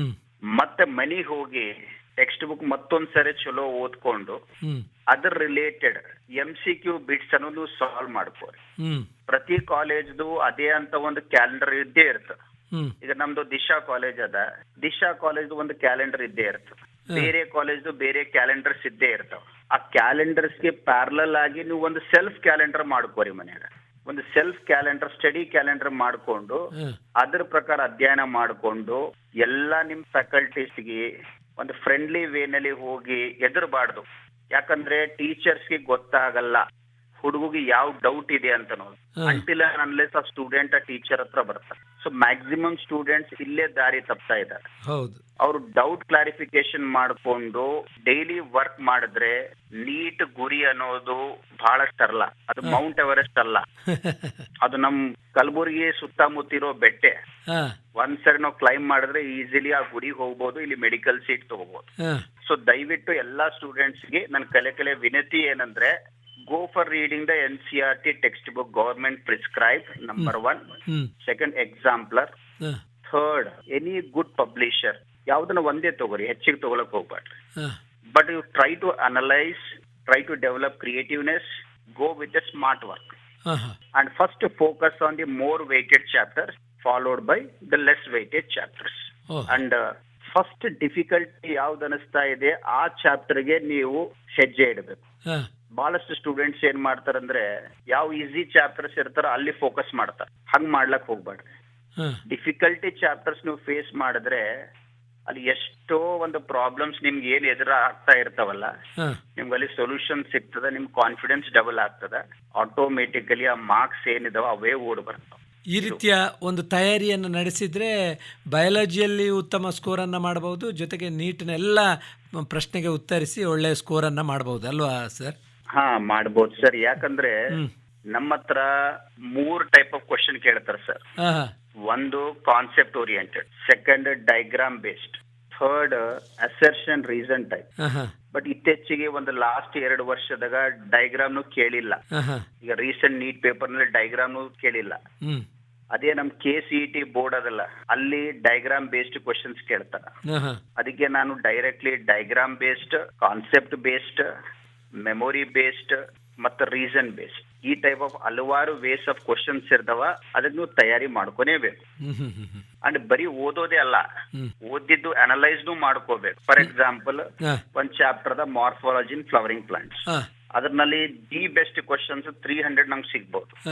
300 ಲೆವೆಲ್ 1, ಲೆವೆಲ್ 2, ಲೆವೆಲ್ 3 ಸಾಲ್ವ್ ಮಾಡ್ಕೊಂಡಿದ್ಮೇಲೆ ಮತ್ತೆ ನೀವು ಒಂದು 100 ಕ್ವಶನ್ಸ್ ತಗೋರಿ. ಅದಕ್ ಬಿಫೋರ್ ಟೆಕ್ಸ್ಟ್ ಬುಕ್ ಮ್ಯಾಟರ್ ಎಲ್ಲ ಚಲೋ ಓದ್ಕೋರಿ, ಪ್ರಾಕ್ಟೀಸ್ ಮಾಡ್ಬೇಕು. ಒಂದು ಪೆನ್ ಪೇಪರ್ ತಗೊಂಡು ಓದೋದಂದ್ರೆ ಬರೀ ಕಂಪ್ಯೂಟರ್ ರೀಡಿಂಗ್ ತರ ಅಲ್ಲ. ನೀವು ಫಾರ್ ಎಕ್ಸಾಂಪಲ್ ಪ್ಲಾಸೆಂಟೇಶನ್ ಅಂತ ಇದೆ, ಅಲ್ಲಿ ನಮ್ಗೆ ಡೆಫಿನೇಷನ್ ಇಂಪಾರ್ಟೆಂಟ್ ಅಲ್ಲ. ಆ ಓವ್ಯೂಲ್ಸ್ ಅನ್ನೋದು ಯಾವ ತರ ಪ್ಲಾಸೆಂಟಾಗ್ ಅಟ್ಯಾಚ್ ಆಗ್ತಾವ, ಅಲ್ಲಿ ಡಿಫ್ರೆಂಟ್ ಟೈಪ್ಸ್ ಇರ್ತಾವ. Marginal placentation, parietal placentation, free central placentation, axile placentation, basal ಪ್ಲಾಸೆಂಟೇಶನ್.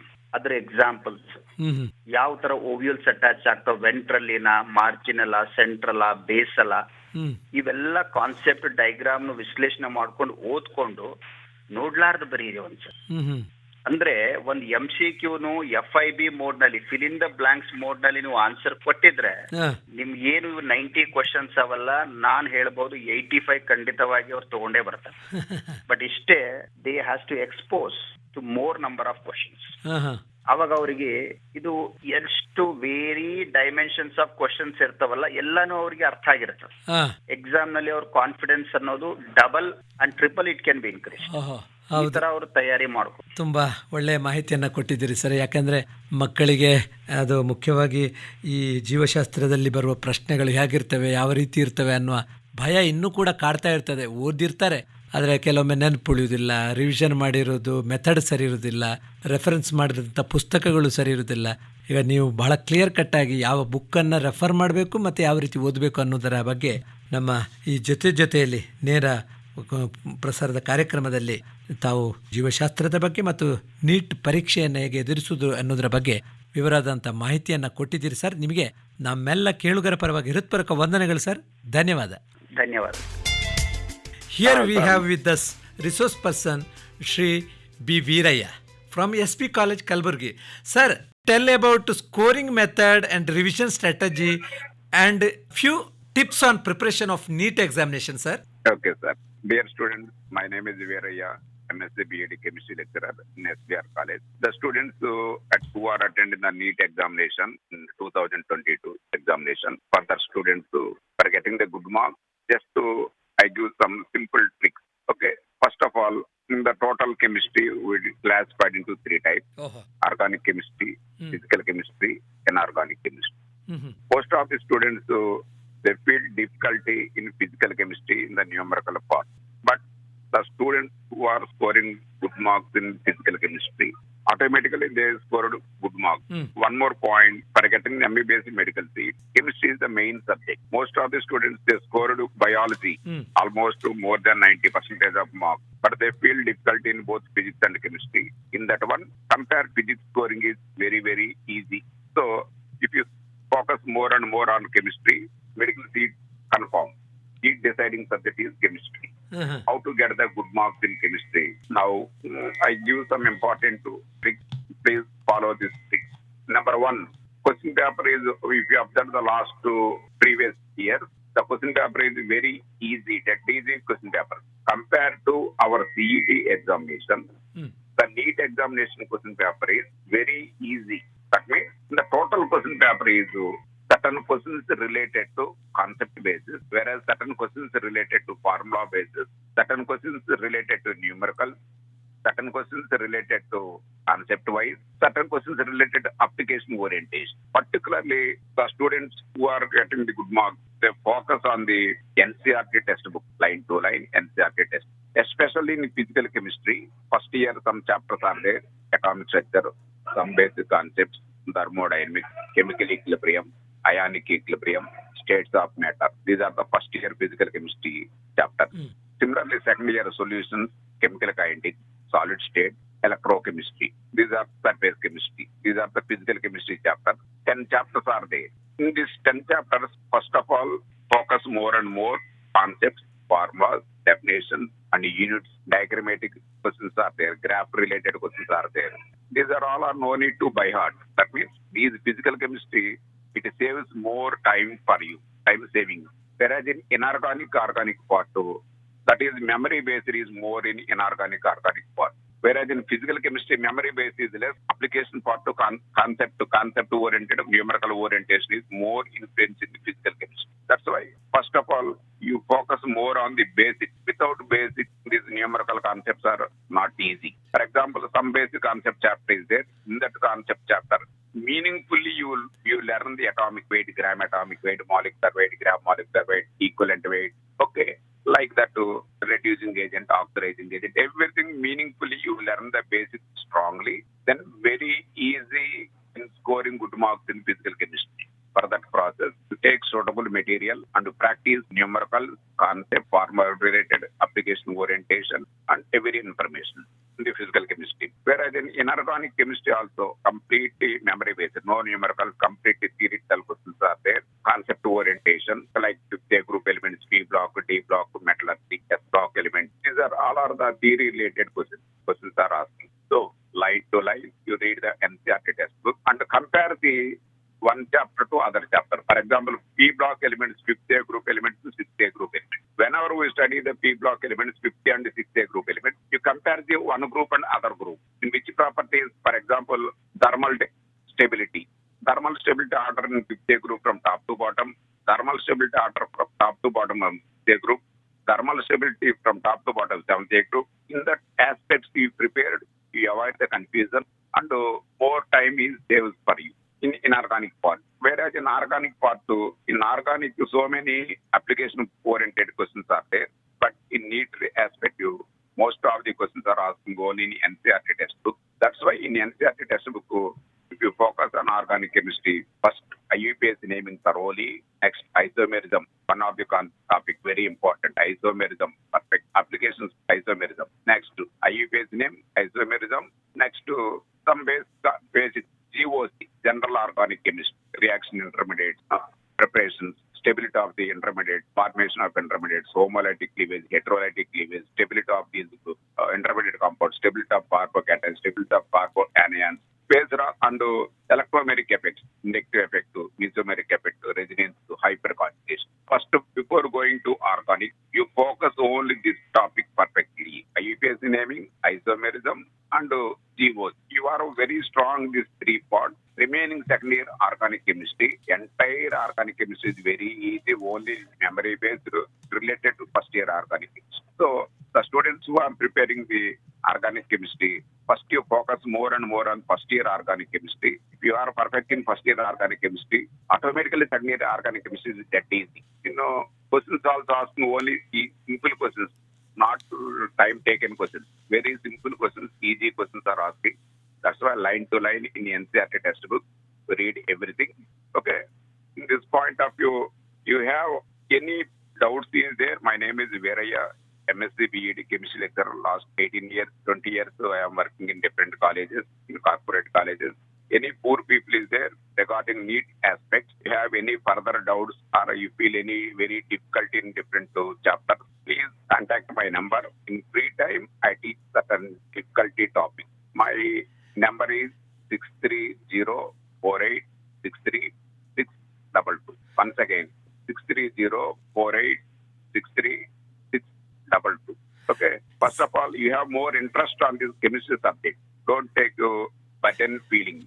You feel interesting to learn the subject. Subject is very easy. You feel easy confidence. First of all, automatically you score good marks. Okay. All the best. All of you. Sir, thank you. Very good information welcome, given by you. Sir, one thing is very important, reference books. Only NCERT book is enough or any other reference sir. books? NCERT, in addition to NCERT, any one corporate colleges material, any one material plus NCERT. No more material, students feel burdened.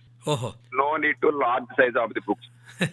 Only NCERT textbook and any one corporate material means one sequence of the allotment of questions are there, topic wise. Sir. That's why any one corporate material and one NCERT textbook and regular notes. These three are enough. Okay, sir. Okay. Thank you for your participation in Jote Joteli program, sir, and you have given very good information about NEET examination preparations. Thank you once again, sir. Thank you. Welcome to that. Dear students, here we have with us resource person Karthik Kumar Bandi, sir. He is from Disha College, Kalaburagi, and is teaching biology subject. Sir, tell about scoring method and revision strategy and a few tips on preparation of NEET examination, sir. Today I would like to give some valuable and much more scoreable suggestions to everyone. See, everybody think that NEET is very hard. Getting score is very, very tough. Yes. But I could say only one thing. It will be very, very easy to you when you go through NCERT textbooks. Yes. NCERT textbook is the primary source for biology NEET examination to get maximum score. I'd like to tell some other things. See, every chapter has equal percentage and weightage. We should not ignore any subject. But there are a few chapters which are scoreable more marks. Say, for example, biomolecules. From first year biology, out of 22 chapters, we are getting nearly 47 to 50 questions. Among that, biomolecules, if we go through for past 3 years, we are getting 4 questions every year. And the questions are very easy, line to line from NCERT textbook. There are many books are available nowadays in the market which may enhance your scoring, but the primary fundamental source is NCERT textbook.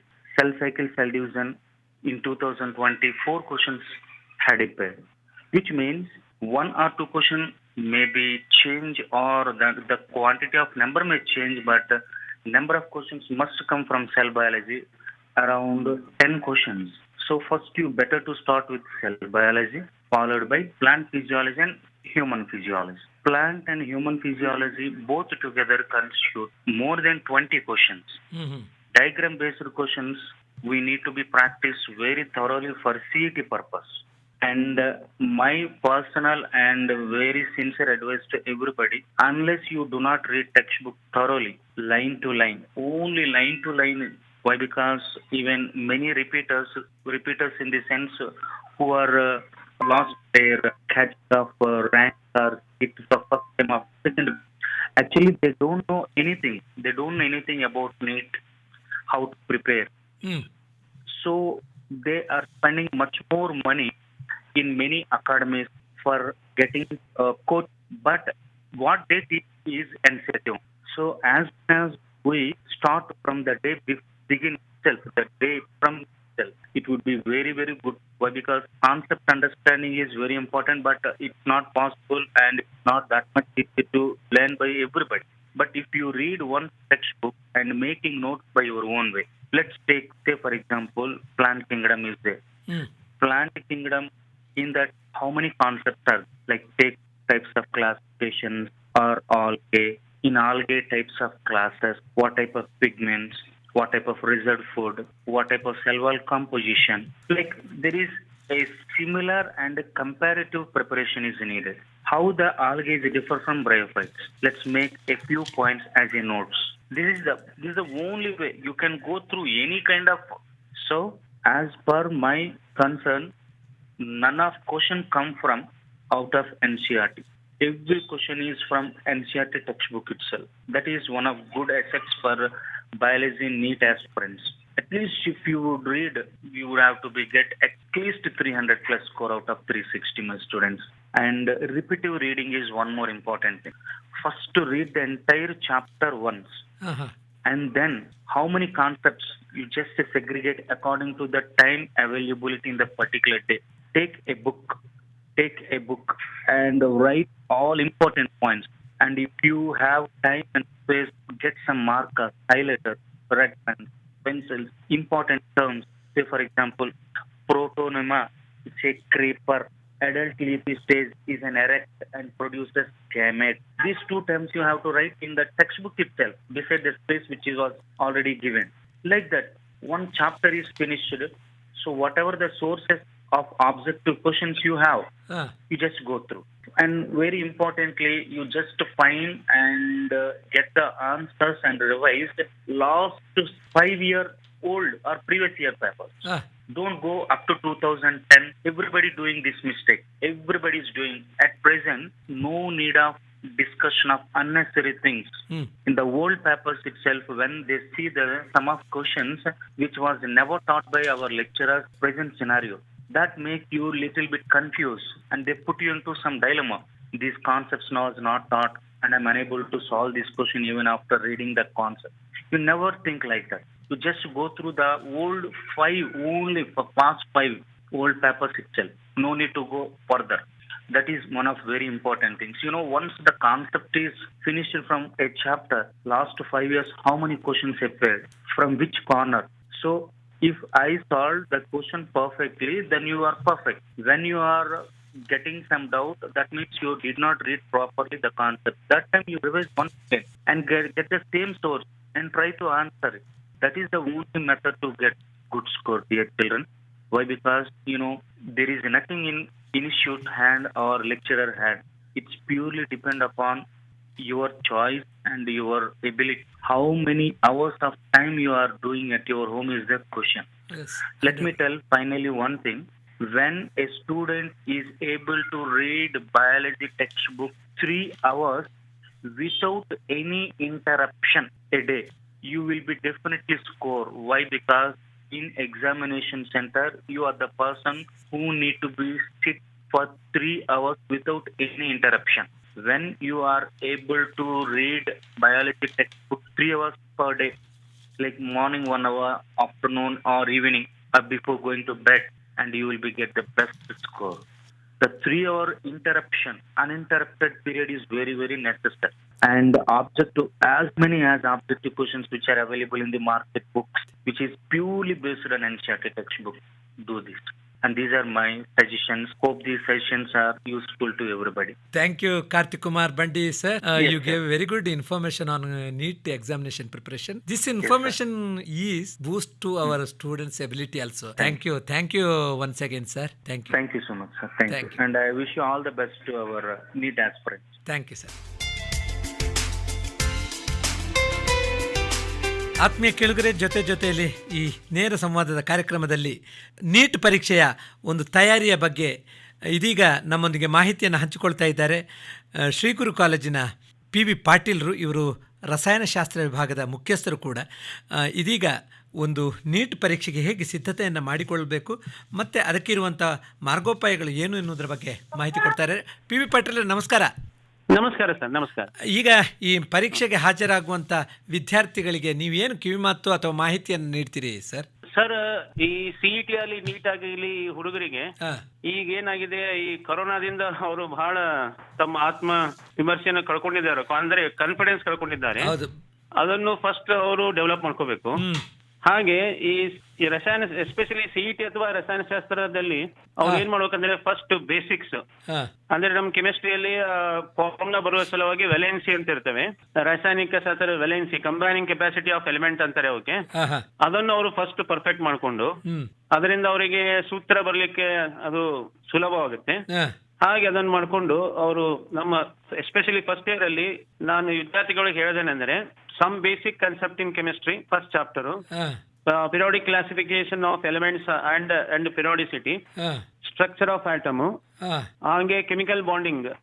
ಈ chapter ಅವರು ಚೆನ್ನಾಗಿ first ನಿರ್ಗಳವಾಗಿ ಓದಿ ಅದನ್ನು ತಿಳ್ಕೊಂಡು ಅದನ್ನು ಬಾಯ್ಪಾಠ ಮಾಡಬಾರದು sir. First ಥಿಯರಿಯನ್ನು ಚೆನ್ನಾಗಿ, concept ಅನ್ನು ಚೆನ್ನಾಗಿ ತಿಳಿದು ಅದನ್ನು ಅಪ್ಲೈ ಮಾಡುವ ಹಾಗೆ ಓದಬೇಕು. ಇದನ್ನು ಅವರು ಫಸ್ಟ್ ರೂಢಿಸಿಕೊಳ್ಬೇಕು ಸರ್. ಇದು ಯಾಕಂದ್ರೆ ಈಗ ಏನಾಗಿದೆ, ಬರೀ ಥಿಯರಿಗೆ ಅವ್ರು ಏನ್ ಮಾಡ್ತಾರೆ, ಬೈ ಹಾರ್ಟ್ ಮಾಡ್ತಾರೆ, ಬೈಪಾಠ ಮಾಡಿ ಹೋಗಿ ಬರೀತಾರೆ. ಅದೇನಾಗತ್ತೆ, ಅದು ಜಸ್ಟ್ ಟೆಂಪರರಿ ಮೆಮೊರಿ ಆಗತ್ತೆ. ಅದು ಅದನ್ನೇ ನಾವು ಪರ್ಮನೆಂಟ್ ಮೆಮೊರಿ ಮಾಡ್ಬೇಕಾದ್ರೆ ಸಬ್ಜೆಕ್ಟ್ ಕಾನ್ಸೆಪ್ಟ್ ಅನ್ನು ನಿರ್ಗಳವಾಗಿ ಓದಿ ತಿಳ್ಕೋಬೇಕು. ಮತ್ತೆ ಇನ್ನೊಂದು ಹುಡುಗರಿಗೆ ಏನಾಗಿದೆ ಅಂದ್ರೆ ಸರ್, ಇವತ್ತು ನಾಳೆ ಸ್ಟ್ಯಾಂಡರ್ಡ್ ರೆಫರೆನ್ಸ್ ಬುಕ್ಗೆ ಹೋಗ್ತಾರೆ ಸರ್, CET ಪ್ರಿಪರೇಷನ್ ಡೈರೆಕ್ಟ್ಲಿ ಅವರು. ಹಾಗ ಅವ್ರು ಮಾಡಬಾರ್ದು. ಅವ್ರು ಏನ್ ಮಾಡ್ಬೇಕು, ಫಸ್ಟ್ ಈಗ ನಾವು NCERT ಬುಕ್ ಇದೆ ಸರ್, ಹೌದು, ಅದೇ ಅವರಿಗೆ ಒಂದು ಗೀತಾ ಇದ್ದ ಹಾಗೆ ಸರ್, ಅದನ್ನೇ ಫಾಲೋ ಮಾಡಬೇಕು. ವರ್ಡ್ ಬೈ ವರ್ಡ್ ಅವರು ಚೆನ್ನಾಗಿ ಅದನ್ನ ತಿಳ್ಕೊಂಡ್ಬಿಟ್ರೆ ನೀಟ್ ಆಗ್ಲಿ ಅಥವಾ ನಮ್ಮ ಕರ್ನಾಟಕ CET ಆಗಲಿ ಅವ್ರು ಆರಾಮವಾಗಿ ಸುಲಭವಾಗಿ ಎದುರಿಸಬಹುದು ಸರ್. ಇದನ್ನ ಮಾಡೋದು. ಹೀಗೆ ನಾನೀಗ ರಸಾಯನ ಕೆಮಿಸ್ಟ್ರಿ ನಾನು 4 ಚಾಪ್ಟರ್ ಹೇಳಿದಲ್ಲ, ಅದನ್ನು ಅವರು ಫಸ್ಟ್ ಮಾಡ್ಕೊಂಡ್ಬಿಟ್ಟು ಮುಂದೆ ಅವರು next organic chemistry sir, some basic principles and techniques in organic chemistry ಅಂತ ಒಂದು ಚಾಪ್ಟರ್ ಇದೆ. ಕೆಮಿಸ್ಟ್ರಿಯಲ್ಲಿ ಎಷ್ಟು ಕ್ವಶನ್ಸ್ ಗಳಿರ್ತವೆ, ಎಷ್ಟಕ್ಕೆ ಅಟೆಂಪ್ಟ್ ಮಾಡ್ಬೇಕು ಅವರು ಸರ್? ಅವರು ಕೆಮಿಸ್ಟ್ರಿಯಲ್ಲಿ ನೀಟ್ ಅಲ್ಲಿ ಈಗ ಏನಾಗಿದೆ ಸರ್, ಹೊಸ ಇದು ಪ್ರಕಾರ 50 ಕ್ವಶನ್ಸ್ ಕೊಡ್ತಾರೆ sir. Each question carries 4 marks. ಮೊದಲು 45 ಕೊಡ್ತಿದ್ರು ಸರ್, ಈಗ ಏನ್ ಮಾಡಿದ್ದಾರೆ 5 ಎಕ್ಸ್ಟ್ರಾ ಅವರಿಗೆ ಇದು ಕೊಟ್ಟಿದ್ದಾರೆ, ಚಾಯ್ಸ್ ಅಲ್ಲಿ ಕೊಟ್ಟಿದ್ದಾರೆ. ಬಟ್ ಟೈಮ್ ಮಾತ್ರ ಸೇಮ್ ಇದೆ ಸರ್. ಆ ಟೈಮ್ ಲಿಮಿಟ್ ಅಲ್ಲೇ ಅವರು ಬಿಡಿಸಬೇಕು. ಒಂದು ಪ್ರಶ್ನೆಗೆ 1 ನಿಮಿಷ ಅಲ್ವಾ? ಒಂದು ಪ್ರಶ್ನೆಗೆ 1 ನಿಮಿಷ ಸರ್. ಅದನ್ನು ಟೈಮ್ ಮ್ಯಾನೇಜ್ಮೆಂಟ್ ಮಾತ್ರ ಅವರು ಮಾಡ್ಕೋಬೇಕು ಸರ್. ಅದನ್ನು ಮಾಡ್ಬೇಕಾದ್ರೆ ಅದೇ ಹೇಳ್ತೀನಲ್ಲ ಸರ್, ಫಸ್ಟ್ ಅವ್ರು ಬೇಸಿಕ್ಸ್ ಎಲ್ಲ ಇದು ಮಾಡ್ಕೊಂಡು ನಿರ್ಗಳವಾಗಿ ಅದನ್ನು ಚೆನ್ನಾಗಿ ಪಾಠ ತಿಳ್ಕೊಂಡು ಅಪ್ಲಿಕೇಶನ್ ಮೈಂಡ್ ಅವರು ಬೆಳೆಸ್ಕೋಬೇಕು. ಅದು ಯಾವಾಗ ಆಗತ್ತಂದ್ರೆ, ಇದು ನಾವು ಈ ಕಂಪ್ಲೀಟ್ ಸಿಲೆಬಸ್ 3 ಸಲುವಾಗಿ ರಿವೈಸ್ ಮಾಡ್ಬೇಕು ಸರ್. ರಿವೈಸ್ ಮಾಡಿದಾಗ ಡೆಫಿನೆಟ್ಲಿ ಆಗತ್ತೆ. ಇದು ನನ್ನ ಅನಿಸಿಕೆ ಸರ್. ಈಗ ಅದರ ಟಿಪ್ಸ್ ಅನ್ನು ಸ್ವಲ್ಪ ಹೇಳ್ತೀರಾ, ಯಾವ ರೀತಿ ಅವರು ಇದು ಮಾಡ್ಬೇಕು? ಅದೇ ಸರ್, ಈಗ ನಾನು ನಮ್ ಸಬ್ಜೆಕ್ಟ್ ಆದ್ರೆ ಈಗ ನಾನು ಹೇಳ್ಕೋತ ಹೋಗ್ತೀನಿ ಸರ್. ಅದೇ ಈಗ ನಾನು 4 ಚಾಪ್ಟರ್ ಫಸ್ಟ್ ಅವ್ರು ಮಾಡ್ಕೋಬೇಕು ಸರ್. ಅದು ಆರ್ಗ್ಯಾನಿಕ್ ಕೆಮಿಸ್ಟ್ರಿ ಅವರು ಚೆನ್ನಾಗಿ ಓದ್ಕೊಂಡು ಅದೊಂದು ಬೇಸಿಕ್ ಮಾಡ್ಕೊಂಡ್ರೆ ಸೆಕೆಂಡ್ ಇಯರ್ ಅವರಿಗೆ ಆರ್ಗ್ಯಾನಿಕ್ ಕೆಮಿಸ್ಟ್ರಿ ಬಹಳ ಈಸಿ ಆಗುತ್ತೆ ಸರ್, ರಸಾಯನಶಾಸ್ತ್ರ ಎಸ್ಪೆಷಲಿ. ಅವರು ಯಾಕಂದ್ರೆ ಈಗ ಸಿಲೆಬಸ್ ಹ್ಯಾಂಗ್ ಸೆಟ್ ಮಾಡಿದ್ದಾರೆ ಅಂದ್ರೆ, ಅವರು ಈ ಯೂಶುವಲಿ ವಿದ್ಯಾರ್ಥಿಗಳು ಏನ್ ಮಾಡ್ತಾರೆ ಸರ್, ಫಸ್ಟ್ ಇಯರ್ ಒಂದು ಲೆಟಸ್ ಎಂಜಾಯ್ ಅಂತ ಮಾಡ್ಕೊಂಡ್ಬಿಡ್ತಾರೆ. ಹಾಗೆ ಮಾಡಿದ್ರೆ ನಡೆಯಲ್ಲ. From day 1 they have to start preparing this needs. Because ಏನಾಗಿದೆ ಸರ್, ಈಗ ಬಹಳ ಕಾಂಪಿಟೇಷನ್ ಇದೆ. ಅನ್ಸಲಾಗಿ ಅದು ಫಸ್ಟ್ ಅದೇನ್ ಹೇಳ್ತೀನಲ್ಲ ಸರ್, ಫಸ್ಟ್ ಕನ್ಸೆಪ್ಟ್ ಚೆನ್ನಾಗಿ ತಿಳ್ಕೊಂಡು ಅವರು ಇದು ಮಾಡ್ಕೊಂಡ್ರೆ, ರಿವೈಸ್ ಮಾಡಿದ್ರೆ ಡೆಫಿನೆಟ್ಲಿ ಆಗುತ್ತೆ. ಅಂದ್ರೆ ಆಯಾ ಪಾಠ ಅವತ್ತಿನ ದಿವಸ ಅವರು ಓದಿದ್ದು ಅವತ್ತೇ ತಿಳ್ಕೊಂಡು ಪ್ರಾಕ್ಟೀಸ್ ಮಾಡಿ ಅದನ್ನ ಅವರು ತಮ್ಮ ಟೈಮ್ ಕೊಡ್ಬೇಕು ಸರ್. ಯಾಕಂದ್ರೆ ಈಗ ಯೂಶಲಿ ಕಾಲೇಜಸ್ ಅಲ್ಲಿ ಏನಾಗಿದೆ ಸರ್, ನಾರ್ಮಲಿ ಟೈಮಿಂಗ್ 9 to 5.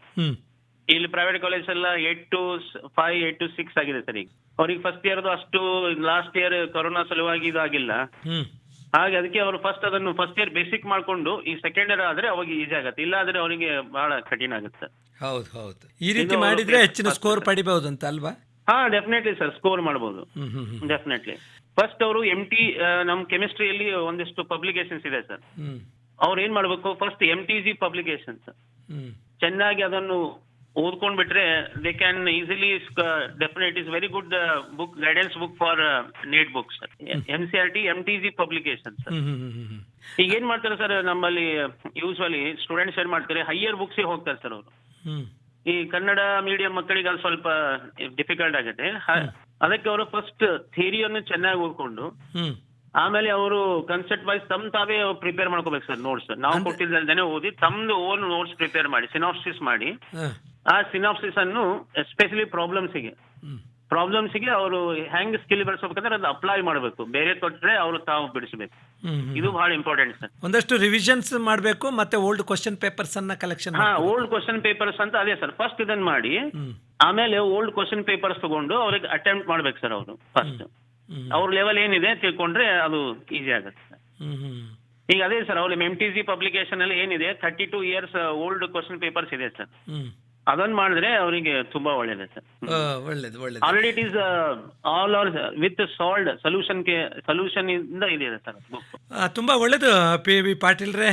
ಯಾಕಂದರೆ ರಸಾಯನಶಾಸ್ತ್ರದಲ್ಲಿ ಹೆಚ್ಚಿನ ಸ್ಕೋರನ್ನು ಹೇಗೆ ಮಾಡಬಹುದು ಮತ್ತು ಯಾವ ವಿಧಾನವನ್ನು ಅನುಸರಿಸಬೇಕು ಅಂತ ನಮ್ಮ ವಿದ್ಯಾರ್ಥಿಗಳಿಗೆ ಸಲಹೆಯನ್ನು ಕೊಟ್ಟಿದ್ದೀರಿ. ಸ್ವಲ್ಪ ಇದರ ಬಗ್ಗೆ ಪಾಲಕರು ಕೂಡ ಗಮನ ಹರಿಸಿದ್ರೆ ಒಳ್ಳೇದಲ್ವಾ ಪಾಟೀಲ್ರೆ? ಹೌದು ಸರ್, ಹೌದು, ಪಾಲಕರ ಇಲ್ಲಿ ಬಹಳ ಇಂಪಾರ್ಟೆಂಟ್ ಸರ್. ಹೌದು ಹೌದು, ಅವರು ಬಹಳ ಅವ್ರದ್ದು ಸಹ ಅವರು ಚೆನ್ನಾಗಿ ಟೈಮ್ ಕೊಟ್ಟು ಇದು ಮಾಡಿದ್ರೆ ಅದು ಒಳ್ಳೇದು ಸರ್. ಏನಿಲ್ಲ ಸರ್, ಅವರು ಟೋಟಲಿ ಫಸ್ಟ್ ಈ ಸ್ಟೂಡೆಂಟ್ಸ್ ನಾನು ಹೇಳಿ ಬಳಸಿದೆ ಅಂದ್ರೆ, ಈಗ CET ಅಂದ್ರೆ ಅವರು ಫಿಸಿಕ್ಸ್, ಕೆಮಿಸ್ಟ್ರಿ, ಮ್ಯಾಥ್ಸ್ ಅಲ್ಲಿ ಬರೀತಾರೆ. ನೀಟ್ ಅಂದ್ರೆ ಅವರು PCB ಅಂತ ಮಾಡ್ತಾರೆ ಸರ್. ಇಲ್ಲಿ ಒಂದು ತಪ್ಪು ಏನ್ ಮಾಡೋದು ಸ್ಟೂಡೆಂಟ್ಸ್ ಅಂದ್ರೆ, ಇಂಜಿನಿಯರಿಂಗ್ ಹೋದ್ರೆ ಬರೀ ಮ್ಯಾಥಮೆಟಿಕ್ಸ್ ಅಷ್ಟೇ ಅವರು ಕಾನ್ಸಂಟ್ರೇಷನ್ ಮಾಡ್ತಾರೆ ಸರ್. ಈಗ ನೀಟ್ ಈ ಕಡೆ ಮೆಡಿಕಲ್ ಕೋರ್ಸ್ ಬೇಕಂದ್ರೆ ಬರೀ PCB ಅಷ್ಟೇ ಅವರು ಕಾನ್ಸಂಟ್ರೇಟ್ ಮಾಡ್ತಾರೆ ಸರ್. ಇದು ತಪ್ಪು ಸರ್. ಅದಕ್ಕೆ ಏನ್ ಮಾಡ್ಬೇಕು, ಫಿಸಿಕ್ಸ್, ಕೆಮಿಸ್ಟ್ರಿ ಕಾಮನ್ ಆಗಿ ಪ್ರಿಪೇರ್ ಮಾಡ್ಬೇಕು ಸರ್. ಅಂಡ್ ಈ ಕಡೆ ಬಯಾಲಜಿ ಅಂತೂ ಅವ್ರ ಮೆಡಿಕಲ್ಗೆ ನೀಟಿಗೆ ಹೋಗೋಲ್ಲ ಮಾಡೇಬೇಕು. ಮ್ಯಾಥಮೆಟಿಕ್ಸ್ ಅವರು ಇದು ಮಾಡಬಾರ್ದು ಸರ್, ನೆಗ್ಲೆಕ್ಟ್ ಮಾಡಬಾರ್ದು. ಯಾಕಂದ್ರೆ ಬಹಳಷ್ಟು ಸ್ಟೂಡೆಂಟ್ಸ್ ಈ ಕಡೆ ನಮ್ಮ ಸೈಡ್ ದವ್ರು ಏನ್ ಮಾಡ್ತಾರೆ, ಮ್ಯಾಥಮೆಟಿಕ್ಸ್ ನೆಗ್ಲೆಕ್ಟ್ ಮಾಡಿದ್ರೆ, if they are good in mathematics, then only they can solve the problems in physics, even in our physical chemistry also. ಇದು ಬಹಳ ಇಂಪಾರ್ಟೆಂಟ್ ಸರ್. ಅದಕ್ಕೆ ಸರ್ ಮ್ಯಾಥಮೆಟಿಕಲ್ ಸ್ಕಿಲ್ ಇಲ್ಲಿ ಬಹಳ ಇಂಪಾರ್ಟೆಂಟ್. ಆ ಮ್ಯಾಥಮೆಟಿಕಲ್ ಸ್ಕಿಲ್ ಅವ್ರು fast develop ಮಾಡಿದ್ರೆ they can manage time.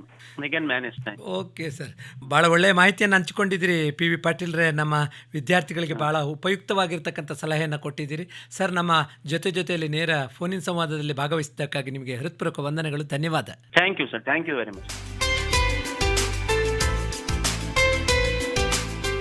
ವಿದ್ಯಾರ್ಥಿಗಳೇ, ಇದು ನಮ್ಮ ತಜ್ಞರ ಮಾತುಗಳು.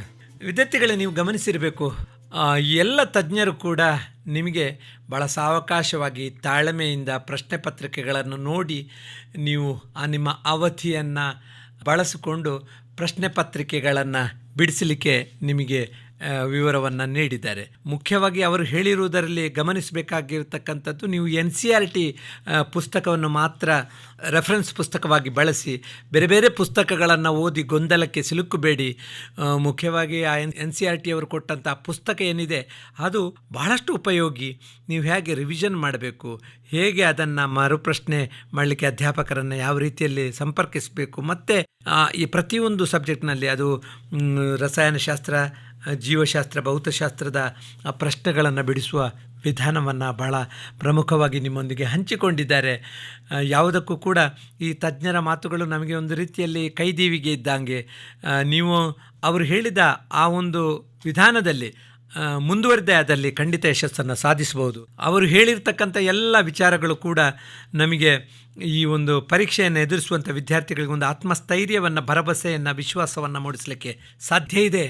ಆ ರೀತಿಯ ಒಂದು ಪ್ರಯತ್ನವನ್ನು ನೀವು ಮಾಡಿದ್ದೇ ಆದಲ್ಲಿ 2022ನೇ ಸಾಲಿನ ನೀಟ್ ಪರೀಕ್ಷೆಯನ್ನು ನೀವು ಯಶಸ್ವಿಯಾಗಿ ಎದುರಿಸಲಿಕ್ಕೆ ಸಾಧ್ಯ ಇದೆ ಮತ್ತು ಅದರಿಂದ ಯಶಸ್ಸನ್ನು ಪಡೀಲಿಕ್ಕೆ ಸಾಧ್ಯ ಇದೆ.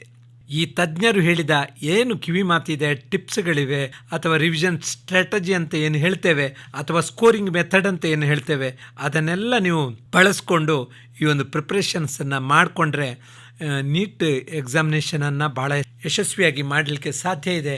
ಆ ನಿಟ್ಟಿನಲ್ಲಿ ನಿಮಗೆ ಯಶಸ್ಸು ನಿಮ್ಮದಾಗಲಿ ಅಂತ ಹಾರೈಸ್ತಾ, ಇವತ್ತಿನ ಜೊತೆಯಲ್ಲಿ ಈ ನೇರ ಫೋನಿನ ಸಂವಾದದಲ್ಲಿ ತಜ್ಞರು ಮತ್ತು ವಿದ್ಯಾರ್ಥಿಗಳನ್ನು ಮುಖಾಮುಖಿಯಾಗಿರ್ತಕ್ಕಂಥ ಹೆಗ್ಗಳಿಕೆ ಆಕಾಶವಾಣಿಗೆ ಸಲ್ತದೆ. ಇದು ನೀಟ್ ಪರೀಕ್ಷೆಗೆ ತಯಾರಾಗುವಂಥ ವಿದ್ಯಾರ್ಥಿಗಳಿಗಾಗಿ ಎಕ್ಸ್ಕ್ಲೂಸಿವ್ ಆಗಿ ಮಾಡಿರತಕ್ಕಂಥ ಕಾರ್ಯಕ್ರಮ. ಇದನ್ನು ಇನ್ನೊಂದು ಸಲ ಕೂಡ ನಾವು ಪ್ರಸಾರ ಮಾಡಲಿಕ್ಕೆ ಪ್ರಯತ್ನ ಮಾಡ್ತೇವೆ. ಸಾಕಷ್ಟು ಪ್ರಚಾರವನ್ನು ನೀಡಿ ಇದನ್ನು ಪ್ರಸಾರ ಮಾಡ್ತೇವೆ. ಆವಾಗ ಮತ್ತೊಮ್ಮೆ ನೀವು ಕೇಳುವುದರ ಮೂಲಕ ನಿಮ್ಮ ಆ ಒಂದು ಪರೀಕ್ಷೆಯನ್ನು ಎದುರಿಸುವ ಸಾಮರ್ಥ್ಯವನ್ನು ಹೆಚ್ಚಿಸಿಕೊಡ್ಬೋದು. ಯಾವುದೇ ರೀತಿಯಲ್ಲಿ ಗೊಂದಲಕ್ಕೀಡಾಗದೆ, ತಾಳ್ಮೆಯನ್ನು ಕೆಡದೆ ನೀವು ಪರೀಕ್ಷೆಯನ್ನು ಎದುರಿಸಿ. ನೀಟ್ ಪರೀಕ್ಷೆಗಾಗಿ ನೀವು ಆತಂಕಕ್ಕೆ ಒಳಪಡಬೇಕಾಗಿಲ್ಲ. ಈ ಎಲ್ಲ ತಜ್ಞರ ಮಾತುಗಳನ್ನು ಶ್ರದ್ಧೆಯಿಂದ ಪಾಲಿಸಿದರೆ ಖಂಡಿತವಾಗಿ ಯಶಸ್ಸು ಕಟ್ಟಿಟ್ಟ ಬುತ್ತಿ. ನಿಮಗೆ ಯಶಸ್ಸಾಗಲಿ. ಕಲಬುರಗಿ ಆಕಾಶವಾಣಿಯ ಜೊತೆಯಲ್ಲಿ ಟೀಮಿನ ಪರವಾಗಿ ಕೂಡ ನಿಮಗೆ ಯಶಸ್ಸನ್ನು ಕೋರ್ತೇನೆ. ಆಕಾಶವಾಣಿ ಶುಭ ಹಾರೈಸ್ತದೆ. ಕಾರ್ಯಕ್ರಮವನ್ನು ಆಲಿಸಿದ ತಮಗೆಲ್ಲರಿಗೂ ವಂದನೆಗಳು. ಧನ್ಯವಾದ. ಜೊತೆಯಲಿ ಬಾನುಲಿಯ ಜೊತೆಯಲಿ ಇದುವರೆಗೆ ಜೊತೆಯಲ್ಲಿ ಫೋನ್ ಆಧಾರಿತ ವಿಶೇಷ ಸಂವಾದ ಕಾರ್ಯಕ್ರಮದಲ್ಲಿ ವಿಷಯ ಪರಿಣಿತ ನೀಟ್ ಪರೀಕ್ಷೆಯ ತರಬೇತಿ ತಜ್ಞರು ವಿದ್ಯಾರ್ಥಿಗಳಿಗೆ ನೀಡಿದ ನೀಟ್ ಪರೀಕ್ಷೆಯ ಸಲಹೆ ಮಾರ್ಗದರ್ಶನ ಕೇಳಿದಿರಿ. ಭಾನುಭುವಿಯ ವಿಶಾಲ ಪರಿಧಿಯಲಿ ಜ್ಞಾನ ಸಿಂಚನ ಮನದಿ ಪಸರಿಸಲಿ. ಶೀರ್ಷಿಕೆ ಗೀತ ರಚನೆ ಹಾಗೂ ಪ್ರಸ್ತುತಿ ಡಾಕ್ಟರ್ ಸದಾನಂದ ಪೆರ್ಲಾ. ಜೊತೆಯಲಿ ಸಾಗಲಿ ವಿಶ್ವ ಪಥವಾ ಸೇರಲಿ. ಶೀರ್ಷಿಕೆ ಗೀತೆಗೆ ರಾಗ ಸಂಯೋಜಿಸಿ ಹಾಡಿದವರು ಕುಮಾರ್ ಕಣ್ವೆ. ಬಾನುಲಿಯ ಜೊತೆಯಲಿ ಸಂವಾದವಿರಲಿ. ಪ್ರಸ್ತುತಿ ನೆರವು ಸಂಗಮೇಶ್ ಲಕ್ಷ್ಮೀಕಾಂತ್ ಪಾಟೀಲ್. ವಾದವಿರಲಿ. ಮತ್ತೆ ಮುಂದಿನ ಬುಧವಾರ ಜೊತೆಯಲ್ಲಿ ಜೊತೆಯಲಿ ಬಾನುಲಿಯ ಜೊತೆಯಲಿ.